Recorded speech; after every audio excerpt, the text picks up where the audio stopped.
Morning class. कल हमने lecture में पढ़ा था कि जल के साथ अभिक्रिया कैसे करती हैं धातुएं। अब हम उनको थोड़ा सा डिटेल में और पढ़ेंगे। जैसे मैंने आपको बताया था सक्रियता श्रेणी होती है। क्या होती है सक्रियता श्रेणी? सबसे पहले हम सक्रियता श्रेणी लिख लेते हैं। पढ़ना से क्या था? पोटेशियम, ठीक है। साइन से क्या था? सोडियम। तो हम पहले वही लिख लेते हैं ताकि आपको कन्फ्यूज़न ना हो कि मैं क्या बोल रही हूँ। देखो, पढ़ना, साइंस, मैथ, जिल, हाई कोर्ट का मैसेज है, ठीक है ना। ये हमने लिख लिया, ये मैसेज है। तो अब पी से होता है पोटेशियम, पोटेशियम मतलब के, सोडियम एस, कैल्शियम सी ए, ठीक है। तो जो ये तीनों धातुएं होती हैं ये बहुत अभिक्रियाशील हैं। अब जैसे जैसे हम आगे की साइड जाएंगे उनकी जो अभिक्रियाशीलता है वो कम होती जाएगी। तो हम आगे जा रहे हैं। ये क्या है? मैग्नीशियम। ये क्या है? एल्युमिनियम। ये क्या है? जिंक। ये क्या है? आयरन। ये क्या है? Lead, hydrogen, copper, mercury. Silver के लिए होता है Ag और गोल्ड के लिए होता है सिंबल Au, ठीक है ना, A और U। तो अब हमने ये जो सब लिख लिया, ये हमारी सक्रियता श्रेणी में जो सबसे ऊपर की साइड हैं, टॉप मोस्ट, उनको हम बोलते हैं most reactive elements, most reactive metals, ठीक है। और जो आपको साइड में नज़र आ रही है, बिल्कुल हम जब धीरे धीरे हम राइट साइड में जा रहे हैं तो वो क्या होती हैं? वो लेस रिएक्टिव मेटल्स होती हैं। तो अब यहाँ पर सबसे पहले हम शुरुआत कर रहे हैं पोटेशियम से। देखो, पोटेशियम जो है, आपको ध्यान भी दिलाया हो मैंने, जब कल बताया था तो ये बताया था कि पोटेशियम और सोडियम को केरोसिन तेल में डुबो के रखा जाता है। इसका मतलब वो ठंडे जल के साथ भी अभिक्रिया कर लेते हैं और हाइड्रोजन गैस निकाल देते हैं, और वो इतनी ज़्यादा ऊष्माक्षेपी अभिक्रिया होती है कि उसमें आग पकड़ लेते हैं वो। इसका मतलब क्या है कि पोटेशियम और सोडियम बहुत बहुत ज़्यादा अभिक्रियाशील धातु हैं, और जब वो ठंडे जल के साथ भी अभिक्रिया कर लेते हैं और वो फिर इतनी ज़्यादा ऊष्मा जो उन्हें मिलती है उस अभिक्रिया से, तो वो हाइड्रोजन गैस वहाँ पर जलने लग जाती है। और इसीलिए धातु जो सोडियम होती है और पोटेशियम होती है उनको हम नहीं रखते पानी के अंदर, नहीं तो वो आग पकड़ लेती है। अब आते हैं हम कैल्शियम पर। कैल्शियम जो होता है ठंडे जल के साथ अभिक्रिया कर लेता है, लेकिन अब उसकी रिएक्टिविटी क्या है एज कंपेरिजन टू सोडियम और पोटेशियम के? कम है। तो वो जो ऊष्मा क्षेपी अभिक्रिया के अंदर जो ऊष्मा निकल रही है ना, वो ऊष्मा इसके अंदर कम निकलती है, वो इतनी नहीं होती कि हाइड्रोजन गैस वहाँ पर जल सके। तो हाइड्रोजन गैस इसके केस में भी निकल रही है, लेकिन वो हाइड्रोजन गैस को इतनी ऊष्मा नहीं मिल पाएगी कि वो जलने लग जाए। तो होता क्या है, वो हाइड्रोजन गैस उसके ऊपर चिपक जाती है, और मैंने बताया था कल कि वो तैरने लग जाती है, ठीक है। इसके बाद इसका मतलब ये भी ठंडे जल के साथ अभिक्रिया कर रहा है, लेकिन आग नहीं पकड़ रहा बस, इसलिए कैल्शियम को कोई दिक्कत नहीं है पानी में रखने से। उसके बाद आते हैं हम मैग्नीशियम पे। ये आपको दिखाई दे रहा है ना मैग्नीशियम। मैग्नीशियम जो होता है बेटा, ये आप ठंडे जल के साथ अभिक्रिया कराओगे? नहीं करेगा, ठीक है। ठंडे जल के साथ अभिक्रिया नहीं करेगा क्योंकि उसकी रिएक्टिविटी और भी कम है, कैल्शियम से भी कम है। इसका मतलब वो कैसे जल के साथ अभिक्रिया करेगा? गर्म जल के साथ। अगर गर्म जल के साथ आप उसको रिएक्शन करवाओगे तो हाइड्रोजन गैस निकलेगी, अगर ठंडे जल से करवाओगे तो कोई रिएक्शन नहीं होगी, क्योंकि वो इतना रिएक्टिव नहीं है कि ठंडे जल के साथ अभिक्रिया कर सके। उसके बाद आते हैं हम एल्युमिनियम, जिंक, आयरन, ये सब जो आ गए, ये सारे जो हैं ना ये ठंडे जल के साथ अभिक्रिया करेंगे ना ये गर्म जल के साथ अभिक्रिया करेंगे। ये पानी को जब हम बहुत ज़्यादा गर्म कर देते हैं तो वो भाप में बदल जाता है ना, गैसियस स्टेट में आ जाता है, उसके पास ज़्यादा ऊष्मा होती है उस वाली स्टेट में। तो यहाँ पर वो ना गर्म जल के साथ करेंगे ना ठंडे जल के साथ, भाप के साथ करेंगे, जो पानी के वाष्प बनते हैं ना उनके साथ करेंगे रिएक्शन। तो ये वाले जो हैं ये गैसियस स्टेट ऑफ वाटर के साथ रिएक्ट करेंगे, तो क्योंकि इनकी रिएक्टिविटी उनसे भी आगे वालों से तो बहुत बहुत बहुत ज़्यादा कम है, ठीक है। अब जो आगे वाले दे हैं, जो कॉपर, मरकरी, देखो हाइड्रोजन तो नॉन मेटल है, वो तो जस्ट रेफरेंस के लिए लिखा हुआ, हाइड्रोजन मेटल नहीं है, कभी आप इसको समझो मेटल है, ये नहीं है। ये कॉपर, मरकरी, सिल्वर और गोल्ड, ये जो बच गए, ये सारे के सारे ना ठंडे जल के साथ करेंगे, ना गर्म जल के साथ करेंगे, ना भाप के साथ करेंगे। इसका मतलब इनकी रिएक्टिविटी इतनी ज़्यादा कम होती है कि इन तीनों में से किसी के साथ नहीं करेंगे। इसीलिए ये इनको बोला जाता है, जो सोना और चांदी होते हैं उनको हम बोलते हैं नोबल मेटल्स है। नोबल मेटल्स मतलब इनको कोई फ़र्क नहीं पड़ता, कोई इनके पास पानी डाल दे, गर्म पानी डाल दे, भाप डाल दे या कुछ और भी केमिकल्स डाल दे, तो ये ज़्यादा रिएक्ट नहीं करते, ठीक है ना। इसलिए इनको क्या बोलते हैं, नोबल मेटल्स, ठीक है। तो ये हो गया। इससे आपको क्या पता चल रहा है कि जैसे जैसे सक्रियता नीचे की साइड घटती जा रही है, वैसे वैसे उनकी जो पानी के साथ रिएक्शन है वो भी शुरुआत वाले ठंडे जल से कर रहे हैं, फिर गर्म जल से कर रहे हैं नीचे वाले, फिर और नीचे वाले भाप से कर रहे हैं, और सबसे नीचे वाले जो है वो तो कर ही नहीं रहे हैं। इसका मतलब ये वाले जो है ये तो रिएक्शन ही नहीं कर रहे, ठीक है। इतना समझ में आ गया आपको। तो ये तो था आपको ये बताने के लिए कि जल के साथ अभिक्रिया कैसे करते हैं, ठीक है।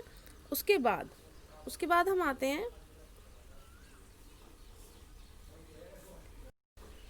अम्लों के साथ अभिक्रिया। जब धातु जो होती है अम्ल के साथ अभिक्रिया करती है तो क्या होता है। तो मैं एक एग्जाम्पल लिखती हूँ और उससे आप समझ जाओगे कि क्या होता है। सबसे पहले मैंने एग्जाम्पल लिया है वो है जिंक का। जिंक जो होती है एक धातु होती है, जो आपको अभी लिखाया था सीरीज में, देखा होगा बीच में एक आई थी। उसके बाद हम आ रहे हैं यहाँ पर, मैं कर रही हूँ H2SO4 के साथ रिएक्शन। जब हम रिएक्शन करेंगे तो ये क्या होगा, यहाँ पर ये देखो, ये जो मेटल है ना, ये मेटल इस हाइड्रोजन को बाहर निकाल देगी और उसकी जगह पे चली जाएगी। क्या बन गया, ZnSO4, जिंक सल्फेट, प्लस में क्या निकल गई, हाइड्रोजन गैस। बेटा समीकरण आपके अभी आए ही नहीं है, ये जस्ट सिर्फ तुमको समझाने के लिए कि होता क्या है। मैं तो वैसे बता दूंगी आपको कि अम्लों के साथ अभिक्रिया होती है तो कौन सी गैस निकलती है, हाइड्रोजन गैस।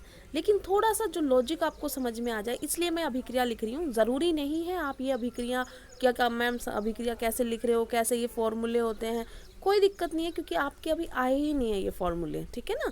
आप सिंपल ये समझो कि जिंक जो होता है, कोई धातु जो होती है, जब किसी अम्ल के साथ अभिक्रिया करती है, किसी एसिड के साथ अभिक्रिया करती है तो क्या बनता है, जिंक सल्फेट बनता है, जो एक लवण होता है, और ये हाइड्रोजन गैस साथ में बनती है। तो इसका मतलब जब भी कोई धातु किसी अम्ल के साथ अभिक्रिया करेगी, जब भी कोई धातु किसी अम्ल के साथ अभिक्रिया करेगी तो क्या बनाएगी, लवण प्लस में हाइड्रोजन गैस। ये बात समझ में आ गई। इंग्लिश मीडियम में अगर लिखें हम तो हम क्या लिखेंगे कि मेटल जब रिएक्ट करेगी किसी एसिड के साथ में तो क्या बनाएगी, सॉल्ट प्लस में हाइड्रोजन गैस, ठीक है।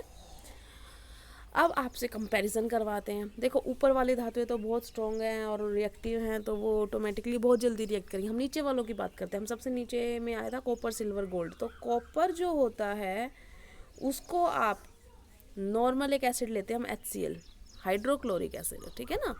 ये जो एसिड होता है as comparison to H2SO4 weak acid होता है। तो कॉपर जो है HCl के साथ रिएक्शन नहीं दिखाएगा क्योंकि वो वीक एसिड है, और ये जो मेटल है ये भी ज़्यादा रिएक्टिव मेटल नहीं है। लेकिन अगर कॉपर को हम H2SO4 के साथ रिएक्शन करवाएंगे, डाइल्यूट H2SO4 से, तो क्या हो जाएगी, हाइड्रोजन गैस बनने लग जाएगी, ठीक है।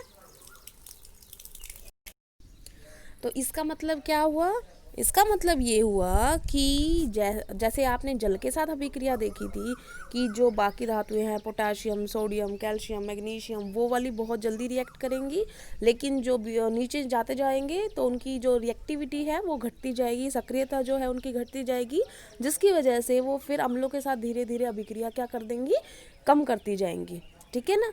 जो आपको यहाँ पर एक बात और बता देती हूँ, जो H2SO4 होता है ना बेटा, वो सबसे ज़्यादा स्ट्रॉन्ग एसिड होता है और इसको किंग ऑफ एसिड्स भी बोलते हैं।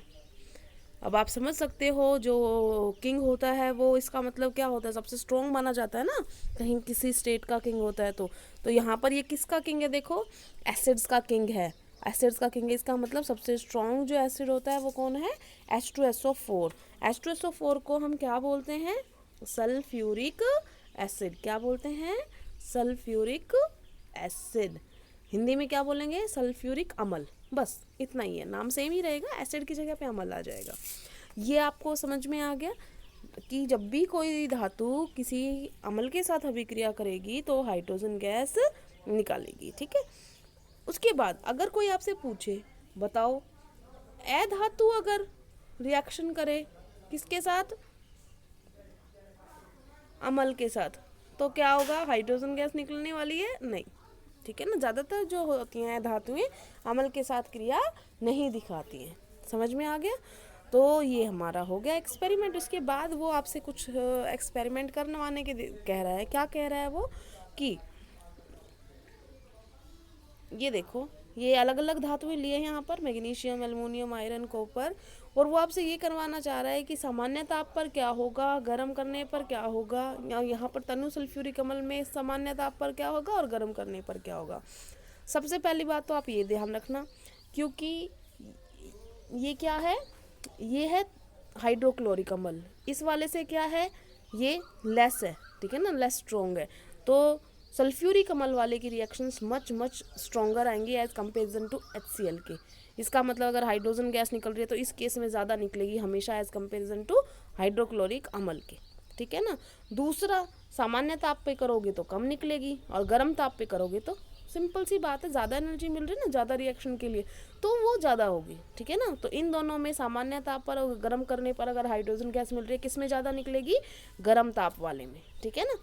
और ये तो आपको पता चल ही गया अब। और इन दोनों में कौन, सल्फ्यूरिक अम्ल में भी किस में सामान्य ताप में और गर्म करने पर, इसमें। तो सबसे ज़्यादा अगर मैं आपसे कंपैरिजन करवाऊँ तो कि मैग्नीशियम रिबन को अगर मैं जलाऊँ, मान लो हाइड्रोजन गैस इसमें भी निकली पहली बार, दूसरी बार इसमें भी निकली, तीसरी बार इसमें भी निकली, और इसमें भी निकल रही है, मान या में निकलनी तो है ही। अब आप मेरे को बता सकते हैं कि कौन से वाले में सबसे ज़्यादा हाइड्रोजन गैस निकलेगी, बताओ किस में निकलेगी, फोर्थ वाले में सबसे ज़्यादा निकलेगी। क्यों, पहली बात तनु सल्फ्यूरिक अम्ल है, दूसरी बात वो भी क्या है, गर्म है, दो बातें एक साथ हो गई है ना। नहीं तो तीसरा वाला भी सल्फ्यूरिक अम्ल था, लेकिन हमने उसको नहीं लिया, किसको लिया हमने गर्म करने वाले को लिया। इसका मतलब तनु सल्फ्यूरिक अम्ल के साथ जब हम गर्म करेंगे ना, तब वो ज़्यादा स्ट्रॉन्ग हाइड्रोजन गैस निकाल के दिखाएगा, तो जो बबल्स बनने लग जाएंगे वो ज़्यादा बनेंगे। और दूसरा, अगर कोई आपसे पूछे सबसे कम मतलब इन चारों में हाइड्रोजन गैस निकल रही है ना, सबसे कम किस में निकल रही है, सबसे कम निकल रही है नंबर 1 में। क्यों, क्योंकि एक तो एज कंपेरिजन टू हाइड्रोक्लोरिक अम्ल है, दूसरा वो सामान्य ताप पर है, ठीक है ना। अगर हमारे पास और ऑप्शन होता तो हम और भी कर लेते। अब इसके बाद आते हैं हम,